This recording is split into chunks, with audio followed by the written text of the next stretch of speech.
आप लोग को कहाँ धूप में खड़ा कर दिया? आप लोग कब के खड़े धूप में? टर्न मारे जान है क्यों टर्न मारने को जाना?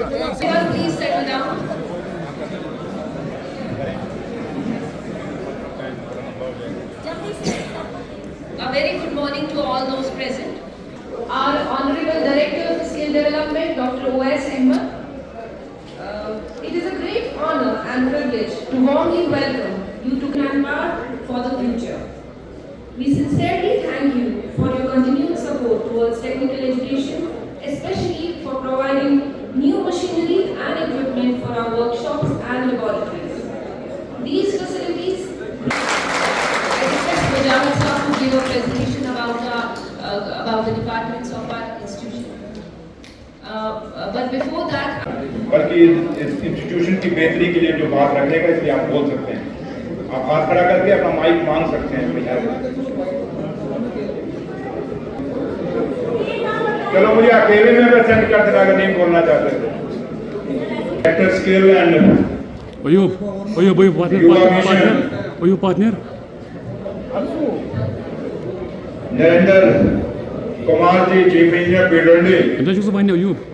Doctor Shafqat Tara madam, principal KPG Srinagar.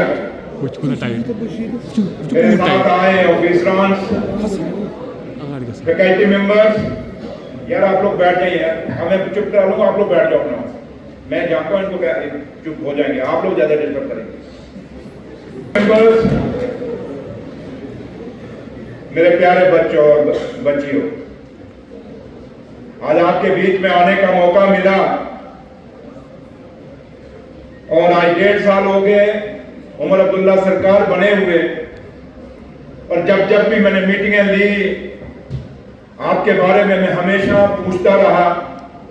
मेरा कायद और मेरा लीडर और जम्मू कश्मीर के मुख्यमंत्री जनाब उमर अब्दुल्ला साहब भी जब भी पॉलिटेक्निक्स की और ITIs की मीटिंग के सिलसिले में मीटिंग हुई, उनका भी कंसर्न रहा कि जम्मू कश्मीर के बच्चे जो आम घरों से इस पॉलिटेक्निक्स के ITIs में आते हैं उनका क्या हाल है। जो कोर्सेज उनको पढ़ाए जा रहे हैं, क्या वो कोर्सेज देश और दुनिया में कहीं उनकी जरूरत भी है कि या खाली इनको पढ़ा के मार्केट में छोड़ दिया जाता है और बाद में इनको कोई पूछने वाला नहीं होता। इस सिलसिले में हमेशा हम लोग ये पूछते रहे और 1.5 साल हुआ। मुझे बड़े दुख और अफसोस के साथ कहना पड़ रहा है कि कोई भी प्रिंसिपल या कोई भी सुपरिटेंडेंट कभी मेरे पास नहीं आया ये कहने के लिए या ये न्योता देने के लिए या ये इन्विटेशन देने के लिए कि चौधरी साहब आइए, आप कभी इन बच्चों के साथ भी इंटरेक्ट करिए। इन्होंने तो नहीं बुलाया, लेकिन आज मैं खुद आपके पास चल के आया हूं।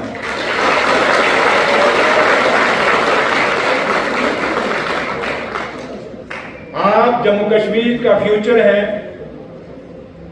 आप जम्मू कश्मीर के चेहरे हैं, वो चेहरे जिन्होंने देश और दुनिया को बताना है कि जम्मू कश्मीर की विरासत कितनी मजबूत है, हमारा भाईचारा कितना मजबूत है, हमारी मेहमान नवाजी कितनी मजबूत है कि उसकी मिसाल ये है कि सामने आप बैठे हो तो सुरेंद्र चौधरी जम्मू से आपके बीच में बैठ के आया और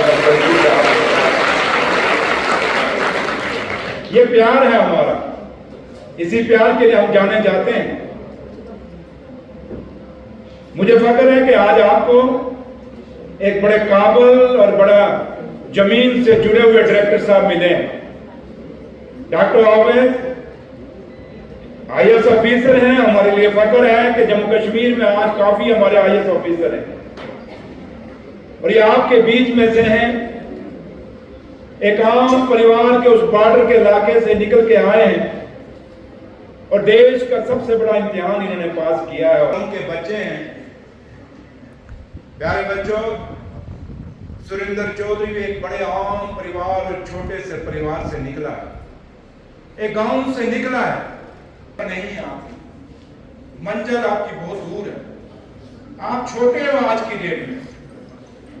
आपके माँ बाप के बड़े सपने हैं आपके लिए, उन्होंने सजोए हुए हैं। उनके बहुत बड़े ख्वाब हैं जो उनके दिलों में आपके लिए हैं।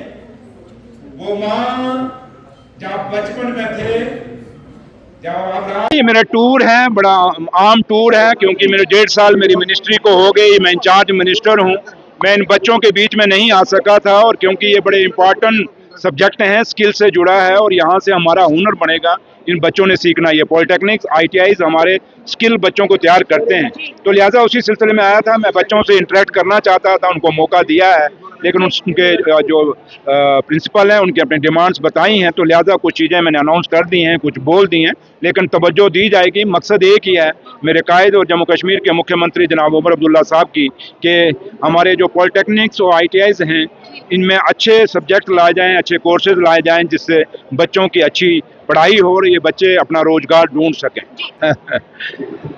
अब मुझे हंसी आएगी उनकी बात पे, अच्छा मजाक कर लेते हैं कभी कभी। वो बड़े दूर से चल के आए हैं, असम का सफर करके आए हैं, शायद नींद नहीं खुली, उनको दिख नहीं रहा कि जम्मू कश्मीर के लोगों की मुश्किलें और मुसीबतें, जम्मू कश्मीर के लोगों की मुश्किलें और मुसीबतें बड़ी हैं। 11-12 साल सुनील शर्मा साहब आपकी और PDP की हुकूमत रही, और उसमें आपकी जो सरकार भी रही, तो आपने जम्मू कश्मीर के लोगों को बेरोजगारी उनके हाथ में थमा के दे दी है। उन बेरोजगारों पे आपको बात नहीं करते।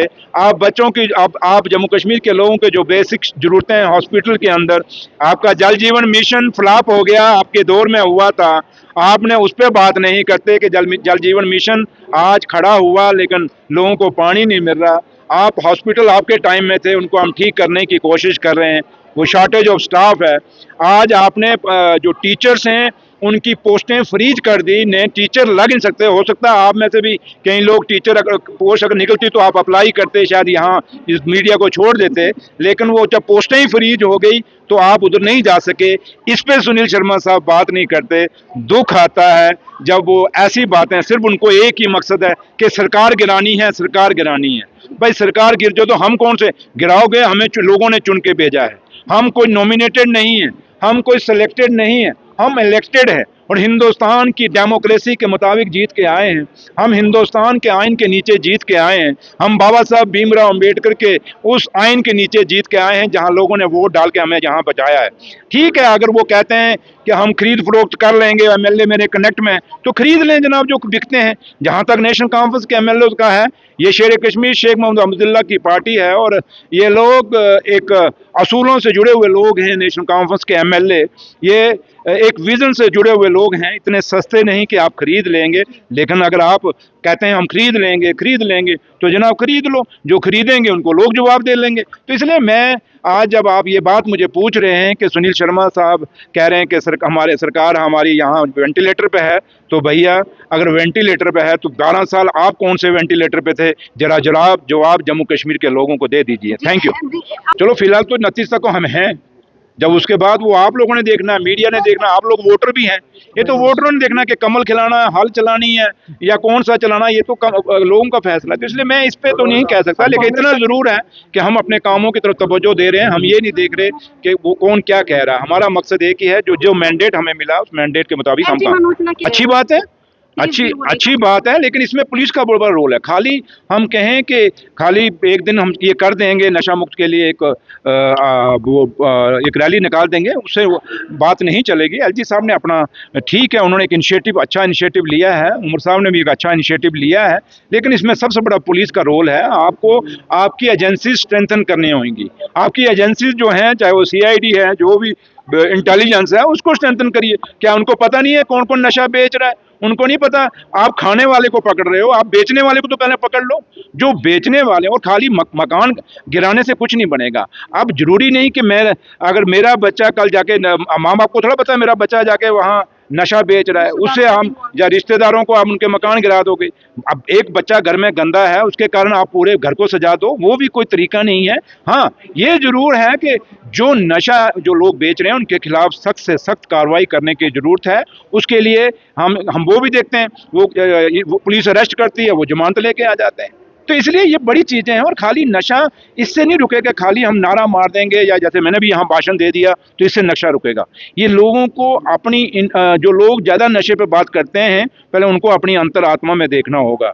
और ये जो लोग ज़्यादा जाके रोज रोज बयान देते हैं जाके कि भाई मैं एलजी साहब की बात नहीं, मैं जनरल बात कर रहा हूँ, तो ये जो लोग बयान देते हैं इससे बात नहीं बनने वाली। बात बनेगी तभी जब सिविल सोसाइटी जागेगी। जैसे ये बच्चों को मैंने एड्रेस किया, जो टीचर्स हैं वो कॉलेजेस स्कूल हर जगह आपको एड्रेस करना पड़ेगा, और बच्चों में एक मोटिवेशन जब तक नहीं आएगी कि हमने नशों से दूर होना है, हमने पढ़ाइयों के साथ जाना है, हमने आगे बढ़ना है, तब तक ये बात बनने वाली नहीं। तो लिहाजा जो एलजी साहब का इनिशिएटिव अच्छा है, उमर अब्दुल्ला साहब का इनिशिएटिव अच्छा है, बट इसको पुलिस को बड़ा स्ट्रिक्टली इंप्लीमेंट करना होगा, और सबसे पहले जो नशा बेच रहे हैं उनको पकड़ के रोकना होगा और अपनी एजेंसियों को मजबूत करना होगा। Thank you.